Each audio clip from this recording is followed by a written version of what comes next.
The first mistake the alien made was pointing its scanner at Bear. The second was stepping onto the lawn. It happened on a quiet Tuesday morning, just outside the small town of Ashton Creek, Wyoming.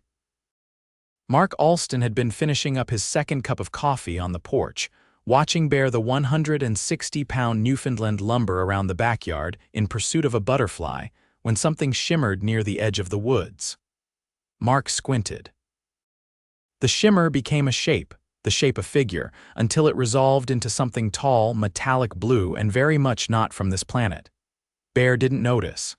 He was too busy trying to trap the butterfly between his massive paws. Mark stood slowly, his mug still in hand. "Okay," he muttered. "Either that's the lack of sleep talking or I'm about to have a really weird morning." The alien, about 7 feet tall and vaguely humanoid in build, stepped into the open. Its skin wasn't skin so much as a flexible sheet of glinting scales, and its eyes were large and entirely black. It held a small device in its 3-fingered hand that hummed faintly. Bear noticed the hum. He turned, ears perked, tail wagging. The alien raised the device and pointed it at Bear. It beeped rapidly. Mark set the mug down on the porch railing. Oh no! The alien took a step back. The device beeped faster. Bear, thinking this was a game, gave an enthusiastic bark and bounded forward. The alien shouted something metallic and garbled, dropped the device, and scrambled backward so fast it stumbled and fell on its back. Bear trotted up to it, tail wagging like a metronome, and began licking its face. Mark jogged down the porch steps. Bear down. "Come on, leave him alone." Bear ignored him, now sitting on the alien's chest, tongue out, panting happily. The alien flailed helplessly. Mark approached cautiously and grabbed Bear's collar, tugging him off. The alien rolled to its side, then sat up, breathing heavily, if the shimmering plates on its torso could be called breathing. "He's not attacking you," Mark said, keeping a firm grip on Bear. "He's just excited. He thinks you're a new friend." The alien stared at him, then at Bear, then back. "You, control the beast, beast," Mark blinked. "You mean Bear? He's a giant teddy bear, wouldn't hurt a fly, you just startled him." The alien stood slowly, brushing imaginary dust from its chest. "Your creature registers as high threat on our preliminary scans." Mark sighed. "Yeah, well, your scanner's broken. He's more likely to drown you in drool than do any real damage." Bear barked once happily, then leaned into Mark's leg. The alien tilted its head. "You coexist with this apex predator willingly?" Mark raised an eyebrow. "You landed on Earth without knowing what a dog is. We know of canines. We did not anticipate one of this magnitude." "Well," Mark said, "welcome to Wyoming." The alien introduced itself as Varn, a reconnaissance officer from the Askari Union. It claimed to be on a peaceful survey mission, cataloging advanced species and evaluating planetary life forms. Mark didn't know what to make of that, so he offered Varn a seat on the porch and fetched another cup of coffee. He poured Bear a bowl of water and settled into the rocking chair. Varn sat stiffly on the bench, eyeing Bear with suspicion. "You're really rattled by him, huh?" Mark asked. "He leapt upon me with no warning." "He licked your helmet." Varn paused. "That was not a corrosive fluid." Mark nearly spit out his coffee. "Are you serious? That was drool." He was being friendly. Varn tapped on a device on its wrist, muttering something unintelligible. Then it looked up. "May I scan you as well? Knock yourself out." Varn pointed the device at Mark. It beeped once. "You read as medium threat." Lower than the creature. Mark gave Bear a sideways glance. The dog was now lying across the porch, tongue lolling, eyes half closed. "Yeah, that's fair. I mean, I don't drool on strangers. You are the caretaker of the beast. He's my dog." Varn looked at Bear again. "Why?" Mark thought for a moment. "Because he's loyal, protective, he's a good boy.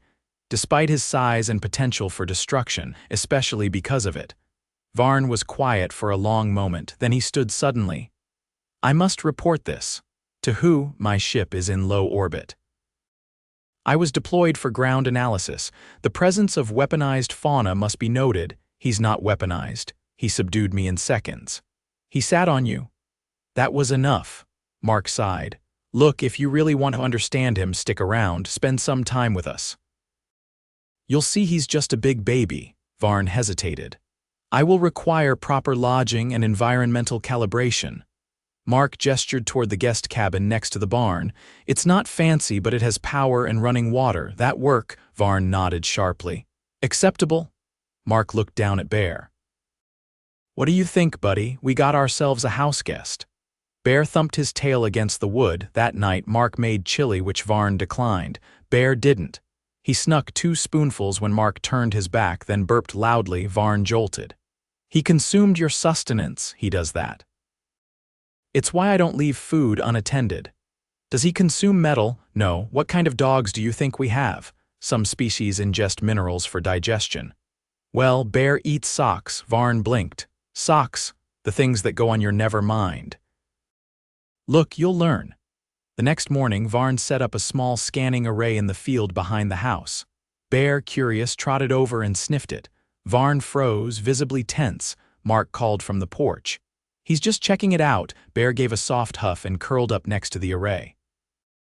Varn didn't resume scanning until Mark walked over and gave Bear a biscuit to lure him away.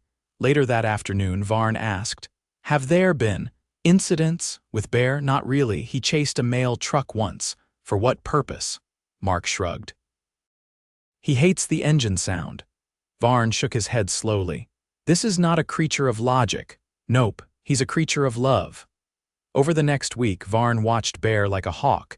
He documented feeding times, sleep cycles, tail wags, and bark patterns. He even built a rudimentary behavioral model. On day 6, Mark took Bear to the vet for a checkup. When the car pulled out of the driveway, Varn stood on the porch, staring after them like he'd just watched a tactical nuke drive off with his worst fear. When they returned, Bear bounded out of the vehicle and straight into Varn's legs. The alien toppled over with a muffled grunt. Mark winced. Sorry, he gets excited. Varn lay flat on the ground, limbs splayed. It is tolerable. Bear licked his face again. That night, over a shared dinner of stew and rehydrated Ascari rations, Mark asked, So? Still think he's a weapon? Varn wiped a bit of stew off his chin. He is confusing. He possesses the power of predation but employs it for affection. That's the magic of dogs. He is loyal, overprotective, loud, erratic. Yup, I am fond of him, Mark grinned. See, I told you. Giant teddy bear. Varn tilted his head. What is a teddy bear? Mark laughed. Oh, buddy, you're in for a treat. The next day, Mark drove into town and bought a stuffed animal the size of a toddler. He handed it to Varn. Varn examined it. It resembles the creature, simplified.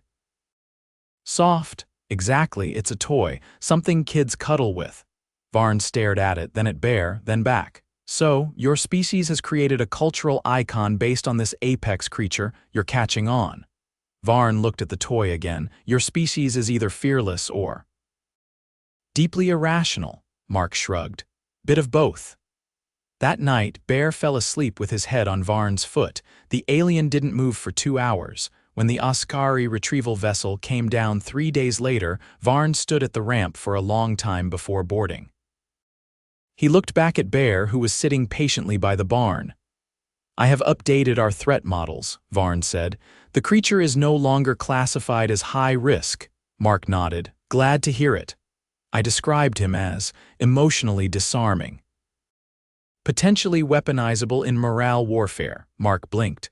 What? Imagine deploying him to hostile worlds. His presence alone would confuse and pacify. Mark laughed.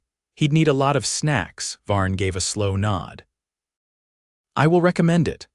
As the ship lifted off, Bear barked once, then sat down, watching the sky. Mark patted his head. Told you, buddy, you're a legend now. Bear leaned into him and sighed. Back inside, Mark picked up the teddy bear Varn had left behind. He set it on the couch and smiled. Yeah, he said, giant teddy bear. Bear sneezed. And just like that, life returned to normal. 3 weeks after the Ascari ship vanished into the summer sky, Mark found a package on his porch.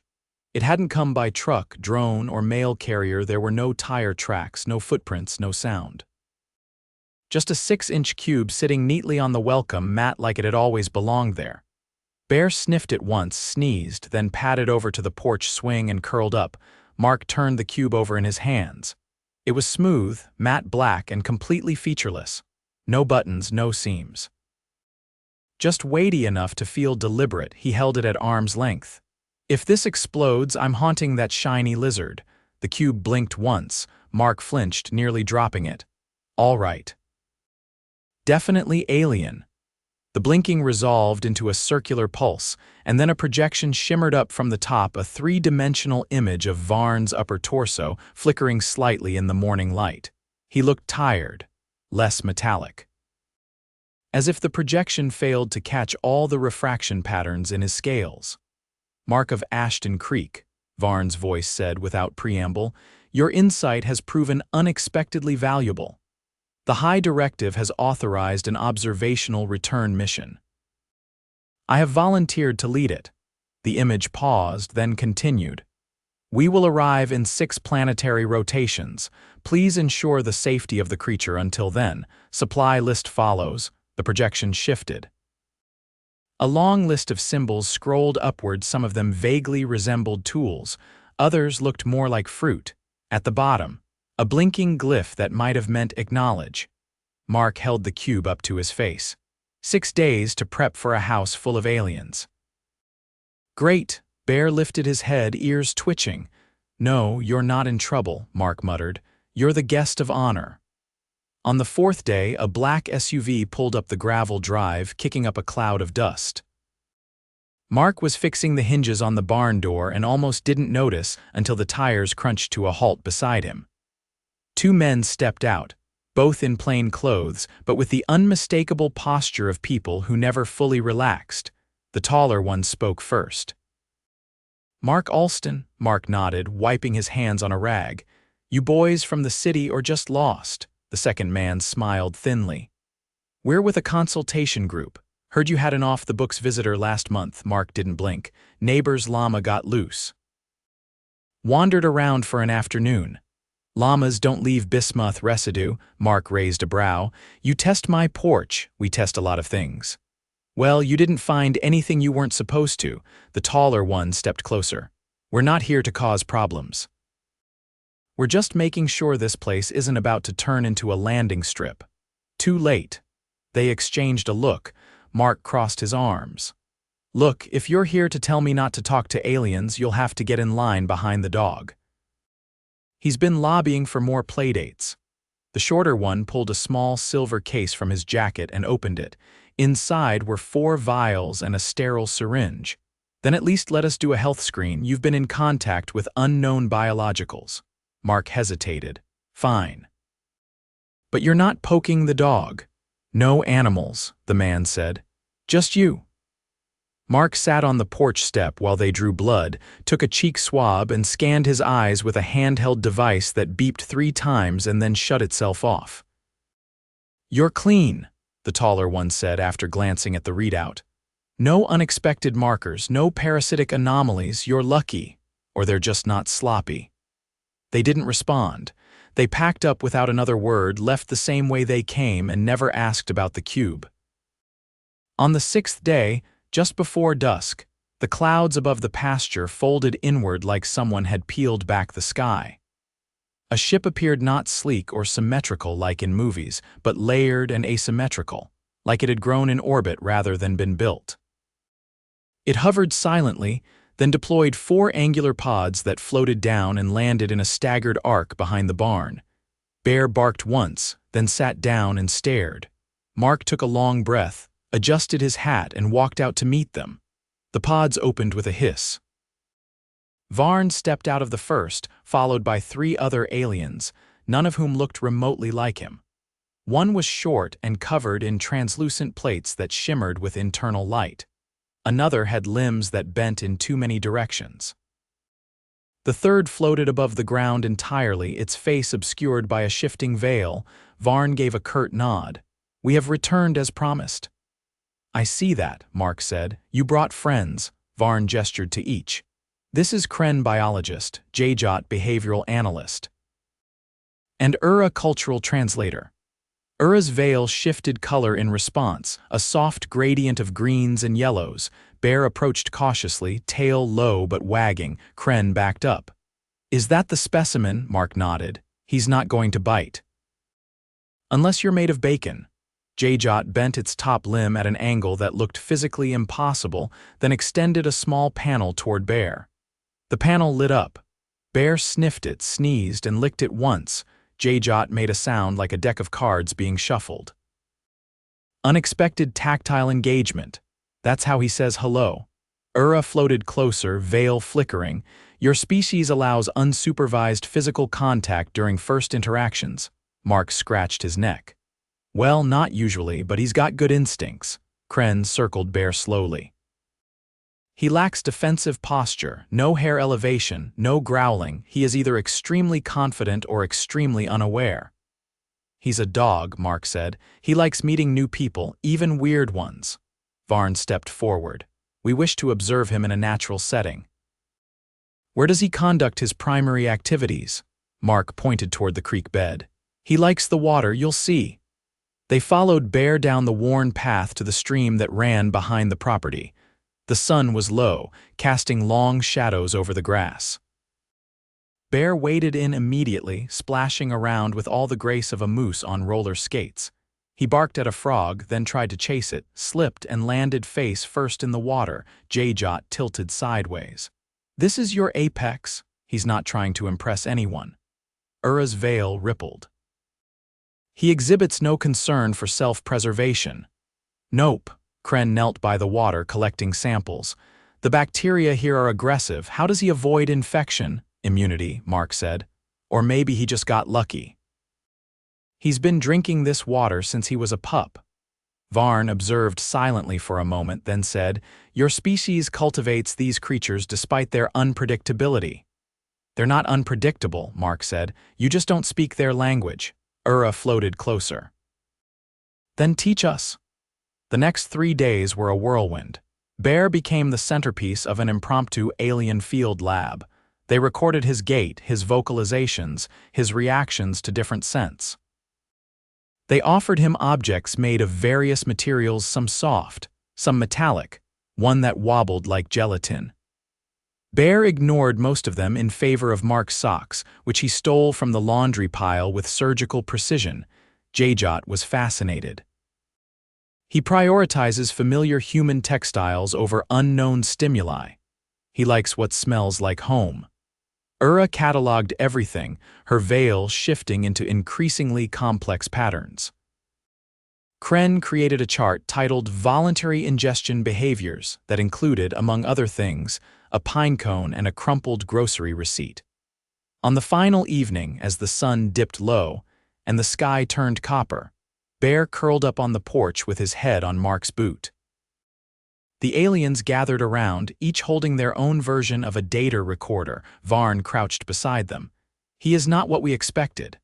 "That's the thing about humans too," Mark said. "We don't always make sense, but we stick with our own." Ura's veil dimmed to a soft gold. "We believe you," Kren nodded once. "We have enough data. He's not an apex predator." Jayjot rotated their panel. "He's something rarer." Bear opened one eye, sighed, and went back to sleep. Mark looked at them. "So what now?" Varn stood. "We take what we've learned back." "Not all threats are sharp. Some come soft, unexpected, but not dangerous." "Unless you're a sandwich," Varn's mouth twitched. "We will recommend further observational missions if you'll allow it." Mark glanced down at Bear. "He'll allow it." "Just bring snacks next time." The pods lifted off quietly the next morning, leaving nothing behind but a small metal tag embedded in the porch post. It hummed softly when touched, then fell silent. Bear watched the sky as the ship disappeared, then trotted inside to steal another sock. Mark let him. Bear refused to wear the vest. It had taken 2 hours, 1 shredded towel, and a jar of peanut butter to even get it over his head. The vest, shimmering, segmented, and allegedly adaptive to canine physiology, was a gift from Jayjot, who had returned 2 weeks after the last visit with a delegation of behavioral engineers. Apparently, Bear's emotional impact had prompted a full sub-study on mammalian influence in cross-species diplomacy. Mark had only agreed under one condition: no implants, nothing that beeps. And you're not putting anything in his ears.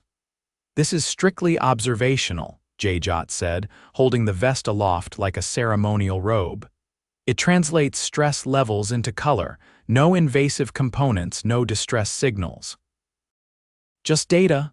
You're lucky he hasn't eaten it, he attempted to. I warned you. Bear, for his part, had managed to wedge himself halfway under the porch by the time Mark got the vest over his shoulders. The device glowed faintly, then turned a dull orange. Jot tapped their interface. Orange indicates mild resistance. He's wedged himself into a spider nest. That's more than mild. It's with intolerances.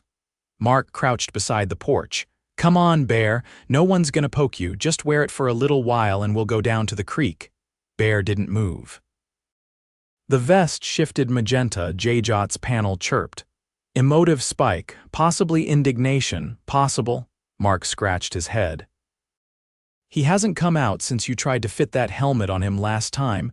That was a miscalibration. He looked like a walking toaster. I have recalibrated the parameters. Mark stood. Great. Let me know when you invent one that can be removed without a crowbar. It wasn't until dusk that Bear relented, tempted out by a rawhide bone dipped in broth. The vest, surprisingly, had adjusted to his bulk and no longer pinched at the shoulders. The color settled into a calm blue. Jot followed at a respectful distance, occasionally muttering into their recorder. They made it to the back field, where Varn and were already waiting with a small collapsible dome. Inside, several consoles blinked intermittently, feeding live data to orbit. Mark had stopped asking how any of it worked. Every time he did, someone started measuring the ground. Varn stepped out as they approached. We have completed the overlay. The environmental mapping is stable. Mark squinted. You mean the hologram thing? Yes. It will simulate neutral terrain free of cultural bias. You mean grass. You turned my pasture into more pasture. It is synthetic. Mark dropped onto a folding chair beside the dome. Sure, and this chair's an illusion too. Varn tilted his head. Is it? Don't start.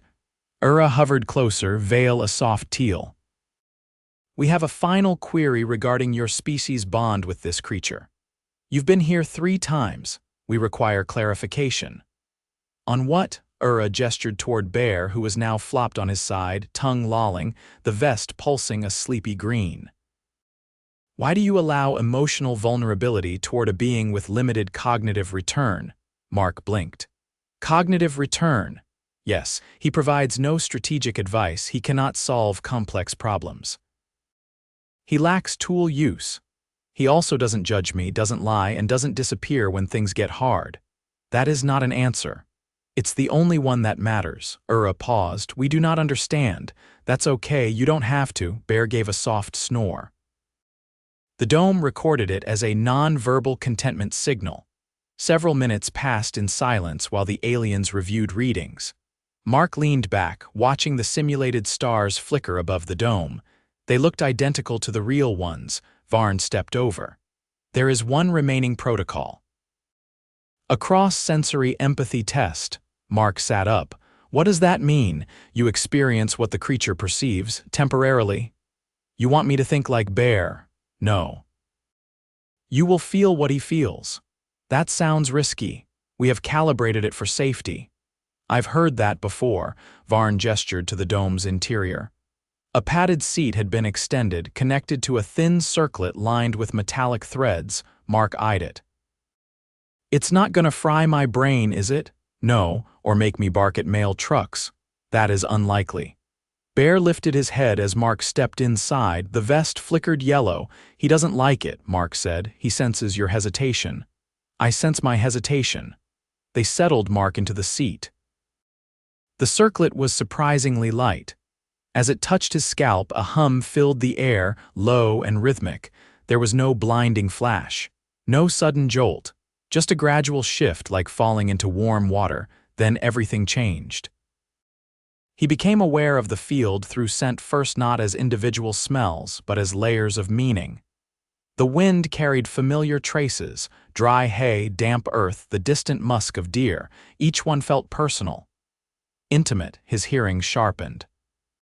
The rustle of grass wasn't background noise, it was information.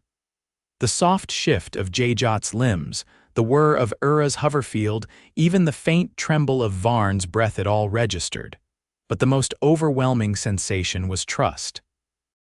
It radiated outward, anchored to the presence of the people around him. Bear's world wasn't defined by logic or language, but by proximity, rhythm, and scent. Mark's presence was safety, a constant, a center of gravity. When the device disengaged, Mark didn't speak for several seconds. Ura drifted closer. "You experienced the bond." "I did." "And you don't need to understand it, you just need to respect it." Varn's posture shifted. "We will include that in the report." Jajot tapped a symbol on their panel. "Vest readings confirm mutual imprint." Mark rubbed his temples.